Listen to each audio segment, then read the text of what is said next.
ગુજરાત રાજ્યમાં યોજાયેલી સ્થાનિક સ્વરાજ્યની ચૂંટણીના આજે પરિણામો જાહેર થવા પામ્યા હતા.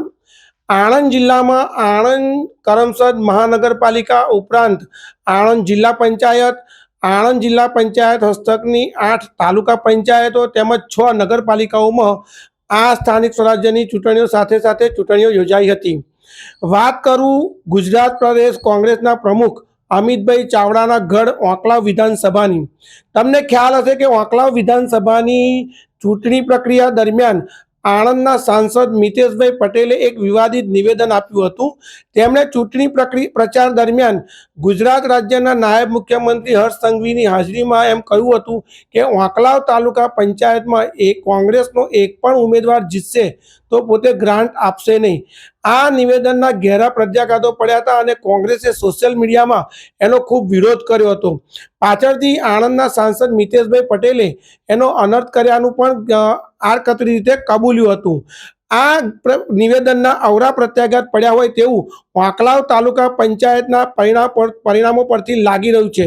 વાત કરું ઓંકલાવ તાલુકા પંચાયતના પરિણામોની તો ઓંકલાવ તાલુકા પંચાયતમાં 20 બેઠકો પૈકી કોંગ્રેસને 13 બેઠક, જ્યારે ભારતીય જનતા પાર્ટીના ઉમેદવારો 7 બેઠક ઉપર વિજય થયા છે.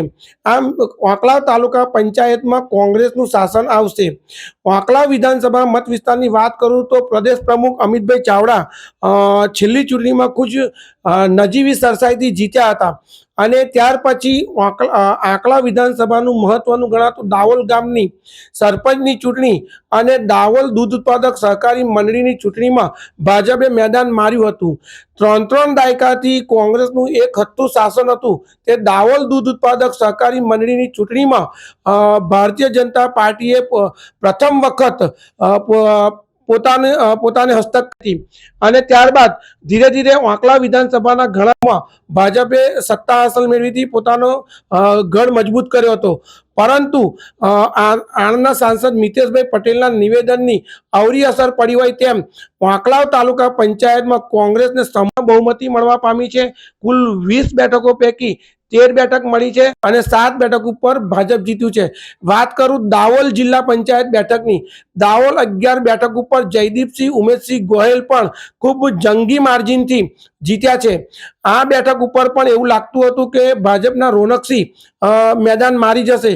જે પ્રકારે જોરશોરથી પ્રચાર થયો હતો, જે પ્રકારે સોશિયલ મીડિયા અને સ્થાનિક મીડિયાનો ઉપયોગ તેમના પ્રચાર માટે કરવામાં આવ્યો હતો, હર્ષ સંઘવી અને આણંદના સાંસદ પણ આ મત વિસ્તારમાં પ્રચાર અર્થે પહોંચ્યા હતા ત્યારે એવું લાગતું હતું કે ઓંકલાવ વિધાનસભા મત વિસ્તારમાં કોંગ્રેસના સુપડા સાફ થઈ જશે. પરંતુ આ નિવેદન બાદ એકાએક જ પરિવર્તન આવ્યું હોય તેવું દેખાઈ રહ્યું છે. ઓંકલાવ વિધાનસભા મત વિસ્તારની તાલુકા પંચાયત અને મહત્વની ગણાતી દાવોલ જિલ્લા પંચાયતની બેઠક પર કોંગ્રેસે વિજય મેળવ્યો છે. આમ ગુજરાત પ્રદેશ કોંગ્રેસ પ્રમુખ અમિતભાઈ ચાવડા પોતાનો ગઢ સાચવવામાં સફળ રહ્યા છે. સાજિદ માલિક સાથે ઉમર ફારૂક, ચક્રવાત ન્યૂઝ, આણંદ.